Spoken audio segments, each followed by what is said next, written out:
Welcome back to the channel. What's going on, guys? Just got back from the gym, had some packages waiting on me. I actually thought a couple of the packages were going to be delivered later this week, but all of them showed up today, so I figured we're going to do a little fragrance haul unboxing video. Most of them aren't brand new in box, so we're just going to do the unboxing of these. Let's get into this. Just got back from the gym. Need to shower yet. Just want to get this done because I'm excited. Got some new fragrances in. Let's see what we got. So I know what is here in the grand scheme of things. I know what's here. But technically I don't know what's in each box. Because I didn't cross-reference the name. I just grabbed them and set up the camera and started filming. So I'm going to edit this part out because it's going to be loud. But let's see what we got on box number one.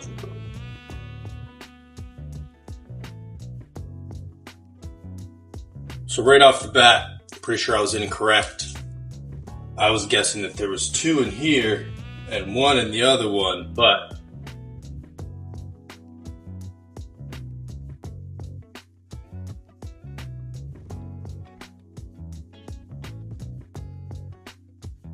got an F batch to do a little side-by-side comparison with my 2016 batch.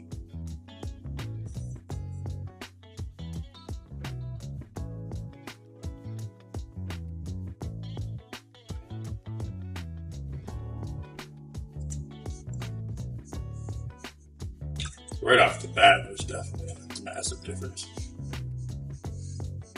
Oh yeah. Turn the level on this real quick. Oh yeah. Oh yeah. It smells like. I think we're past the point where the reformulation and batch variation is just rumors. I think we know what's really going on, so we're gonna do some side-by-side comparisons, not just with creeds, with actually a lot of different fragrances. I've been hunting reformulated batches to compare to current batches of quite a few different things, and I'm not done. So there's some exciting stuff to come. If you guys are into talking about reformulation, learning about the reformulations that are going on, this is the one I actually thought Green Irish Tweed was it. So I'm surprised that this dude sent 2 bottles in an envelope instead of a box. I mean, when you're sending full bottles, most of the time, anybody with common sense is going to use a box. But, I mean, it feels like it was pretty well packed. We'll see. We got one here. Let's see what it is, but technically these both have the same bottle. So, I don't know what it is. Okay, fully open.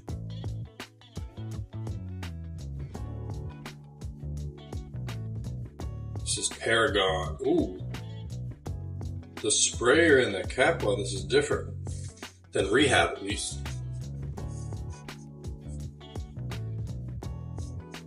That smells fire. My first time actually smelling Paragon. Almost like a darker, richer version of Rehab, to be honest. It's has that similar like spicy element to it, but there's something else. There's like a sweetness behind it that's not in Rehab. It's interesting.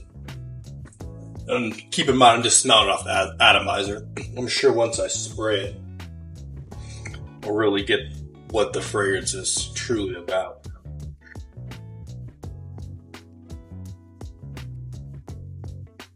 Since the first one was Paragon, this one has to be Rehab. And this is not just any ordinary Rehab. This is the original formulation of Rehab. So if you look at the bottom of an Initio Rehab bottle, we'll see if we can get close enough for you guys to read it. It says, Extrait de Parfum.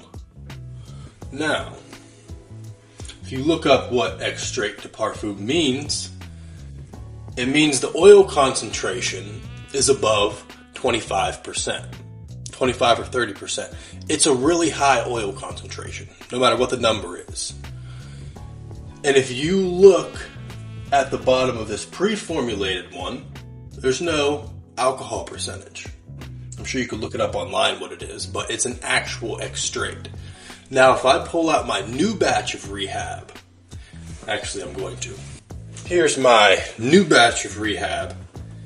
It is 82% alcohol by volume.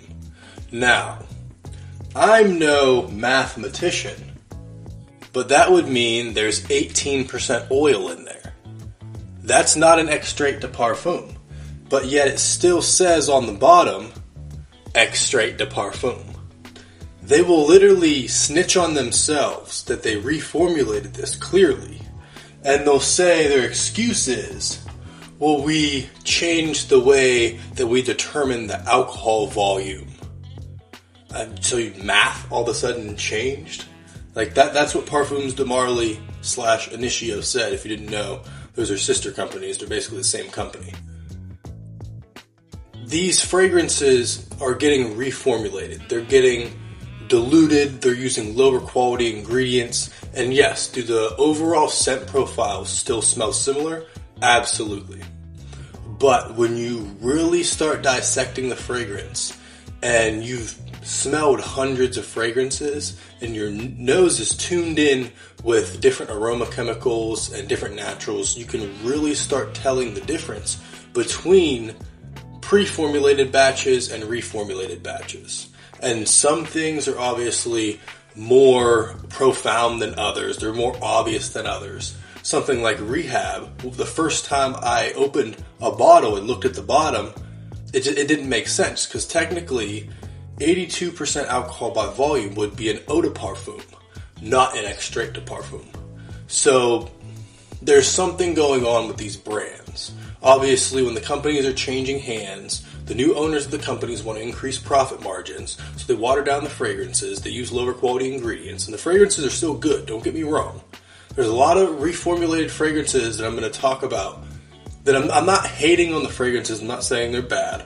I'm just saying they've been changed, they've been altered, the formulas are no longer the same. And it's not always at fault of the brands. It's not always the brand's fault. They have regulations they need to follow. Certain chemicals get banned and they're not allowed to use them anymore. So reformulations sometimes are forced. They're not just because the brands want to.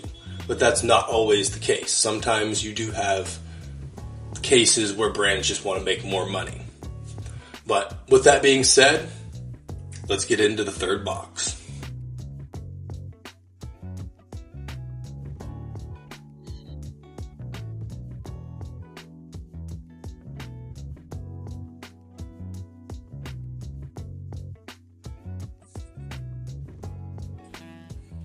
So we got 40 knots. Really gorgeous bottle on this. You know, I do like the Naxos bottles, but seeing this in person, this puts the Naxos bottles to shame, honestly. This bottle, this might be one of my favorite bottles in all honesty. The camera doesn't even do this justice. I'm going to get some B-roll of this bottle and edit it in. Powder bomb. Straight just marine salty powder bomb. This stuff, people say it's a warm weather fragrance. I don't get that at all. For me personally, 40 knots, cool night fragrance. It is a powder bomb. If I spray that on in like hot weather, when I would wear something like Millesime Imperial or Green Irish Tweed, I'm getting a headache from 40 knots, straight up. But if it's a cool night, perfectly fine. Smells great. Marine, powdery, watery, just really awesome fragrance. Great performance for a freshie, and I think that's why it just doesn't work for me in hot weather, because it is really strong, and you'll go nose blind to it and think it's not there, but it's there, just like smacking you. Last but not least, I think I'm most excited about this one. We got Gris Charnel X Straight. This bottle's almost full. I got a really good deal on this, so I couldn't pass it up. Wow. That is exactly what the original was missing. I have a bottle of the original in my cabinet over there. I've decanted quite a bit out of it. This stuff, been waiting to smell this for a while, and this is the truth. So much more deeper, darker than the original. The wood, like a dark woodiness to this. Yeah, it was like almost a booziness. I'm gonna have to look up the notes because it almost smells like a woody booziness. This is nice. Obviously, right now we're in like the heart of summer, and I'm in North Carolina, so it is way too hot to wear something like Gris Charnel X-Straight right now. Might give it a little test spray on my arm later tonight and see how I like it. But that stuff smells amazing. Definitely going to be rocking that once the weather cools down a little bit. Hope you guys enjoyed my little unboxing. Like I said, I just got back from the gym. I'm going to go take a shower. Got some decants to make and ship out. Hope you guys have a good rest of your day. Stay positive. Stay smelling good. And I'll see you in the next video. Peace.